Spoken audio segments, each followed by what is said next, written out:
Dalam penyampaiannya, Cagup nomor urut 2 Fawaid mengungkapkan bahwa kondisi buruk pelayanan publik ini tergambar dari rendahnya peringkat sistem akuntabilitas kinerja instansi pemerintah atau SAKIP Kabupaten Jember yang berada di urutan terendah se-Jawa Timur.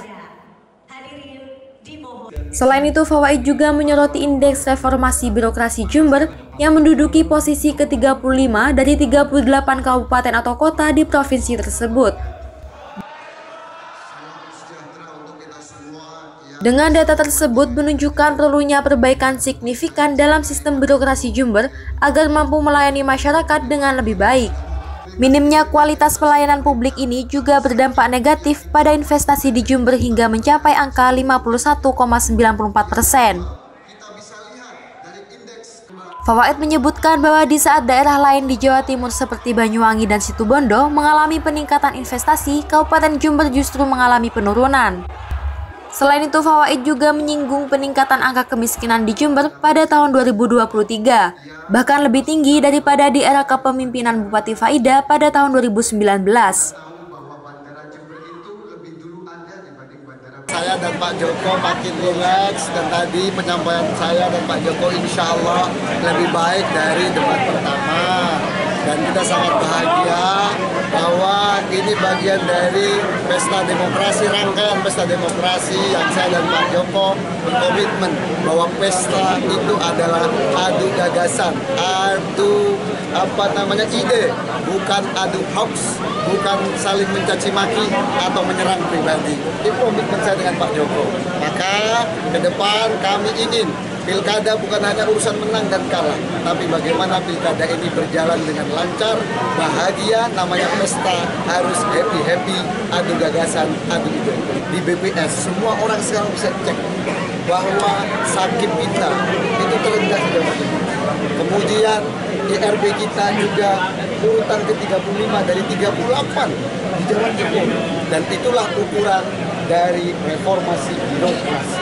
Bukan WTP, sekali lagi bukan WTP. Maka tadi saya menyodorkan data yang sebenarnya dan bisa dicek oleh semuanya. Karena SAKIP kita paling rendah, karena IRB kita juga termasuk yang rendah, maka terjadilah seperti apa yang kita tahu, ada birokrasi kita yang saya yakin beliau baik, tapi hari ini justru berurusan dengan aparat penegak hukum. Ke depan tidak boleh lagi ada kepala dinas, sekda, kepala desa yang berurusan dengan hukum. Kita lindungi dengan sistem yang baik dan perbaikan SAKIP dan hukum. Sementara itu, Cawagup Joko Susanto menyoroti tentang perbaikan kinerja serta sistem birokrasi di lingkungan Pemkab Jember agar tidak terjerumus tindak pidana korupsi. Itu harus diinovasikan.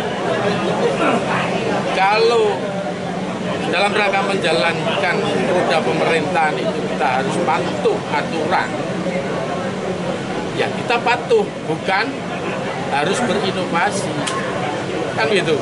Contoh, ada rekomendasi KPK bahwa di Jember masih rawan korupsi.